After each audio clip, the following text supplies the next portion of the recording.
ସେଠି ବସିଗଲାଣି ଯାଇକି ଭାତଟାକୁ ଦେଖିବ କରିବ ସକାଳୁ ଉଠିକି ଏତେ କାମ କଲାଣି କଣ ଖାଇବ ଡରିବ କିଛି ନାହିଁ ସେଠି ବସିଗଲାଣି ତ ଡାକେ ମୁଁ ଏଇ ଶାଗ ଦିଟା ମୁଁ ଟିକେ ଗୋଟେ ଛାଡି ଦେଇକି ଯାଉଛି। ହରି ହରି ନାମ ହରି ନାମ ସବୁ କଥାକୁ କାନ ଦଉଛି ମୁଁ କଣ କରିବି ମୁଁ କଣ କରିବି ଡକ୍ଟର ବନି ଡକ୍ଟର ବନିକି ଯାଉଛି ମୁଁ କଣ କରିବି ପ୍ରତ୍ୟେକ କଥାରେ କାନ ଦେଇଥିବ କାନ ଦେଇଥିବ ଏଇଠି ଆଉ କହିବି କଣ ଧରିବି କଣ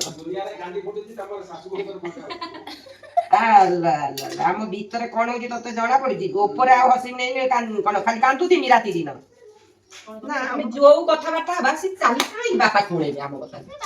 କାନ ଦେଇଥିବ ସବୁ କଥା ଆଉ ଆଜି ଅଣ୍ଡା ତରକାରୀ ଆଉ ସୁଜନା ଶାଗ ଭଜା କଲରା ଭଜା ବି ହବ ଆଉ କଣ ଏତେ ପ୍ରକାର ହେଲାଣି ଆଜି ବାପା ବି ଭିଡିଓରେ ଆସି ଦେଇଥିଲେ। ହଁ ଭାଇ ଭାତ କୋଉଠି ହବ ଏବେ ଜଲ୍ଦି ଆଉ ତୁ ଖାଉନୁ ମୁଁ ଖାଇବି ଆଉ ଟିକେ ପରେ ମୁଁ ଟିକେ ଭିଡିଓଟା ଆମ କାକେରା ଭିଡିଓଟା ଛାଡୁଛି ତ ଛାଡି ଦେଇ ଭିଡୁଅ ନ ଖାଇ ନ ପିଇକି ଭିଡୁଅ ଦିହରେ ରହିବ ଖାଲି ସବୁବେଳେ ଆଉ ଯାଉଛି ମୋର କେମିତି ଦେଖିଛ ନା ମୋର ଯାଉଛି କେମିତି ଦେଖିଛ ଯାଉଛି ତୁ ଖାଇଲୁଣୁ ସରୁ କହି ତୁ କଣ ଖାଇଲୁ ତମେ ଖାଇଲଣି ମୁଁ ତ ଛତୁ ପିଇଛି ଫଳ କାଟିକି ଦେଲା ତାକୁ ଖାଇନି ଆଉ କଣ ଆହୁରି କଣ ବାସ୍ ଫଳ ତ ମୁଁ ବି ଖାଇଛି ଡଲିଆ ସିଏ ବି ପିଇଛି ହେଲା ହଜମ ହଉ କେମିତି କଣ ଖାଲି ଗିଳୁ ତ ରନ୍ଧା ସଇଲାଣି 10ଟା ବାଜିଲେ ଅଧା ରନ୍ଧା ସଇଲାଣି ସବୁବେଳେ ସରୁଛି ନା ଆଜି ସରୁଛି ନାଇଁ ଇଏ କହିଲି 10ଟା ବାଜିଲାଣି ରନ୍ଧା ସରିଲାଣି ସବୁବେଳେ ସରୁଛି ନା ଆଜି ସରୁଛି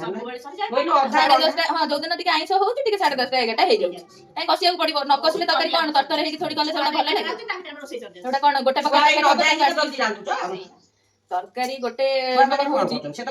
ସେଇଟା କଷା ଭଲ ନ ହେଲେ ଭଲ ଲାଗିବ ମତେ ଗୋଟେ ଆଇଁଷ ତରକାରୀ ଟା ଟିକେ ଲେଟ୍ ହଉଛି ନହେଲେ ଆଉ କଣ ଲେଟ୍ ଏଗୁଡା ବନଉନୁ ଖିଚୁଡି ବନଉ ସେଦିନ ବହୁତ ବଢିଆ କାଲି ମୁଁ ପଖାଳ ଆଉ ଚିକେନ କଷାଟା ଖାଇଲି ରାତିରେ କେତେ ନା ଅଧଘଣ୍ଟା ଘଣ୍ଟେ ମତେ ବସି ବସି ଖାଇଛି ଆଉ ସେ ତରକାରୀଟା ଭାରି ଟେଷ୍ଟ ହେଇଥିଲା ମୋ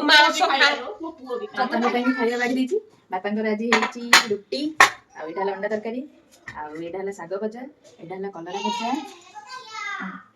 ଏଇଟା ହେଲା ବାଇଗଣ ଆଳୁ ଭଜା ଆଉ ଏଇଟା ହଉଛି ସାଲାଡ ଏବେ ମୁଁ ବାପାଙ୍କୁ ଖାଇବା ଦେବାକୁ ଯାଉଛି